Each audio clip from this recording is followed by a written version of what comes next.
See the gate now, it can swing freely, open or closed through the fence line.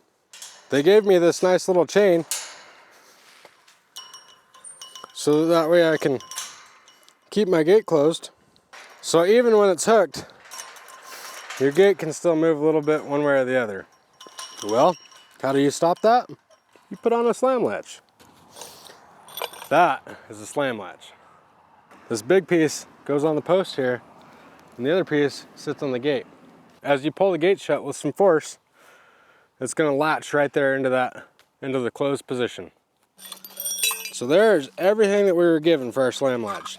2 J's or bushings, 2 bolts, 2 nuts, 1 gate collar, 1 latch receiver.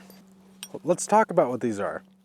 We can use this on an 1 5/8 gate or an 1 7/8 gate. If we had an 1 7/8 gate, a heavier tubed gate, we would not need to use these bushings, and we would just put this directly on the gate. Since we have an 1 5/8 gate, we're going to use these bushings. You want the tall tails with the hole to go through the circle hole. Why? Because your bolt has to pass through, and since the bolt head is square, behind the bolt head, it's going to sit in there just like that. The padlock portion of this needs to go on the very bottom.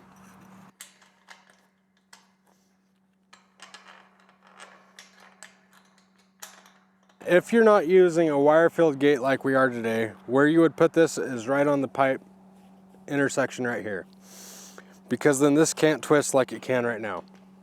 But since that's pretty high, we wanted to go ahead and put this about right here. If we put it right here, if you were on horseback, it's a lot easier for you to open the gate while still mounted to your horse. So you could walk up to the gate on your horse, pick up the drop pin, open the gate, you and your horse can pass through the gate while slamming it right behind you. But since we only have 1 crossbar right here, and it's pretty high, we're gonna go right here. And all we did to do that was we just cut out 1 horizontal run of the wire fill right there. In case we get our height off just a little bit, we move that latch down where the pin intersects on the latch and the catch on the gate. We're going to mark that right there. Since we're going on a metal post, we're going to drill out a hole right here and a hole right here. And we're going to put some self-tappers in to hold this to the post. If you didn't want to use self-tappers, what you could do, if you had a welder and you're handy, you're kind of hands-on kind of guy, weld a bead right here and weld a bead right here. And you could weld this to the post. You could weld some angle iron to the post on each side. And then that way you can hold it that way and then weld this to the back side of the angle iron. There's multiple options, so that way you can go flat to flat. If you're on a wooden post, what you're going to do is you're going to run some lag screws. They don't have to be super long. They could be 2.5 inches in length, 3/8, 5/16.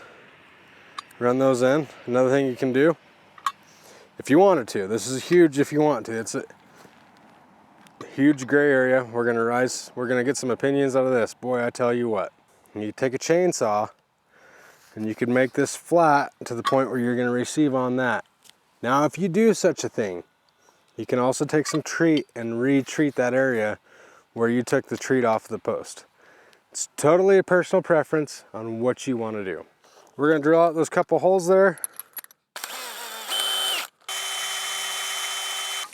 One there. We're going to go ahead and put this right on our line.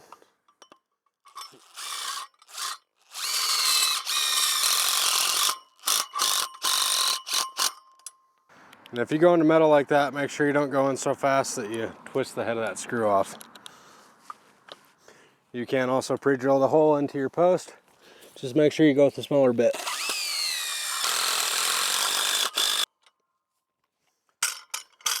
Just as solid as that post is.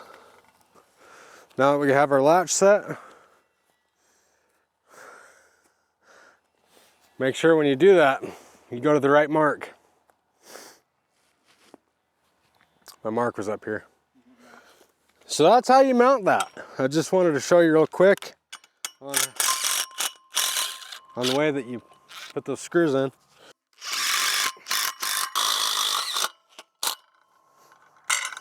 Now we have our latch in the right spot this time. Good help is so hard to find. We're gonna just adjust this just a little bit.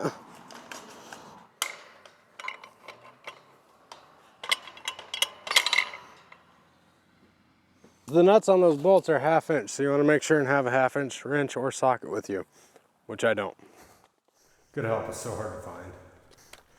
All I'm using is just a 3/8 adapter on a socket.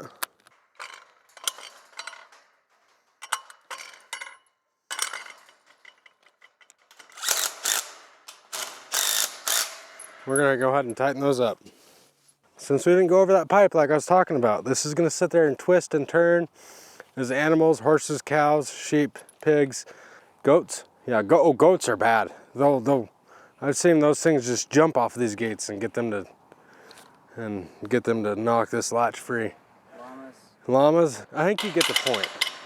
What we're gonna do to keep that from twisting and turning, see that little hole they give you right there? It's almost like they want you to put a screw there. That's what we're gonna do. Take another self-tapper. These 3 screws that I used were not provided in the latch. All that you get with the latch assembly is the latch, the strike, the 2 bolts, the nuts, and the reducers. So if you get one of these, don't be like, oh my gosh, they shorted me. We got them. You just got to remember to specify that you want them.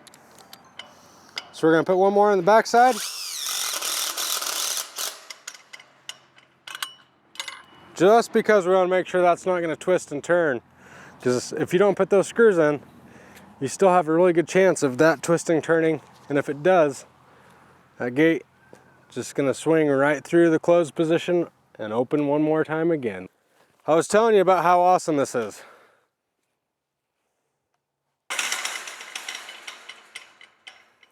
Nice thing about that latch is once that hits the closed position, it hits the back side of this pin,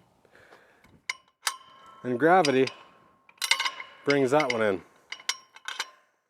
But you can still open it both directions. All I had to do was just throw the gate to the closed position and the latch catches it every time. We didn't talk about this cool thing down here. See where my hand is? My finger? Yeah, you can put a padlock on your gate. Because who doesn't want to control access to their property? Everybody does. It's my property. Stay out. Stan with SWI. I hope you enjoyed the video. I hope you learned something, a thing or two. Did you shut the gate? Dang right, because I got a slam latch from SWI. You have a good dang day.